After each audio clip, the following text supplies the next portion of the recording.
तो आज जानते हैं पीएम स्वामित्व योजना के थर्ड ऑर्डर बेनिफिट्स के बारे में। आप जानते हैं कि कांग्रेस के समय में लंबे समय तक स्वामित्व के अधिकार की बात ही नहीं की गई। ऐसे में संपत्ति मालिकों को आंतरिक गतिरोध का सामना करना पड़ता था।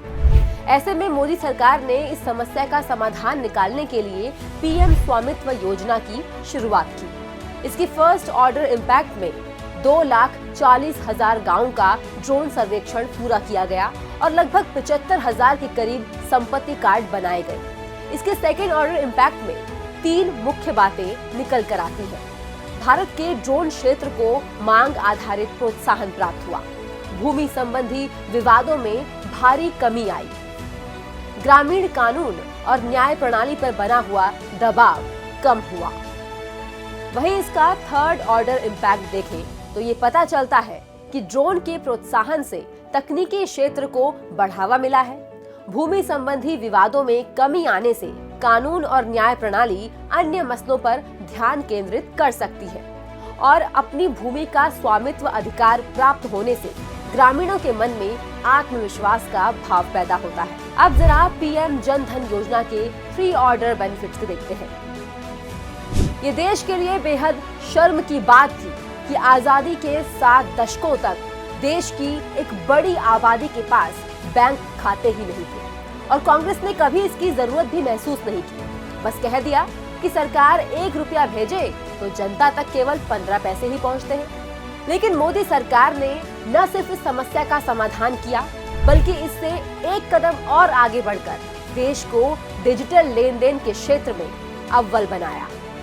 जनधन योजना का फर्स्ट ऑर्डर इम्पैक्ट ये हुआ कि देश में 48.9 करोड़ से भी अधिक जनधन खाते खोले गए, जिससे लगभग 2 लाख करोड़ रुपए की बचत हुई। इसके सेकेंड ऑर्डर इम्पैक्ट पर नजर डालें तो ये पता चलता है कि देश में 4-फोल्ड ग्रोथ का एवरेज बैलेंस देखा गया। जो 2015 में 1,065 रुपए था वो 2023 में 4,092 रुपए हो गया। जिस कांग्रेस ने कभी डिजिटल भुगतान को लेकर देश का और देश की जनता का मजाक बनाया था, वही देश डिजिटल भुगतान में दुनिया में सबसे आगे निकल चुका है। 2017 वित्त वर्ष में जो डिजिटल लेन देन 978 करोड़ था, वो वित्त वर्ष 2023 में 9,100 करोड़ से भी अधिक हो गया। ये आंकड़े उन सभी लोगों के मुंह पर ताला लगाने का काम करते हैं जिन्होंने देश के सामर्थ्य का मजाक बनाया था। इसका थर्ड ऑर्डर इम्पैक्ट भी जबरदस्त साबित हुआ। देश के लोगों के मन से वर्षों से बनी बनाई संकुचित मानसिकता को खत्म किया गया। लोगों ने नई तकनीक को अपनाया और ये भ्रम पूरी तरह से खत्म हो गया कि नई तकनीक और नई सुविधाएं सिर्फ समाज के बड़े तबके तक ही सीमित रहेगी। आज छोटे से छोटा और बड़े से बड़ा व्यक्ति आसानी से डिजिटल सुविधाओं का लाभ उठा रहा है।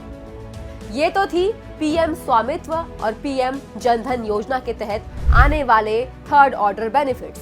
इसी सीरीज के नेक्स्ट एपिसोड में बात करेंगे अगली योजना की। तब तक के लिए बने रहिए नो द नेशन के साथ।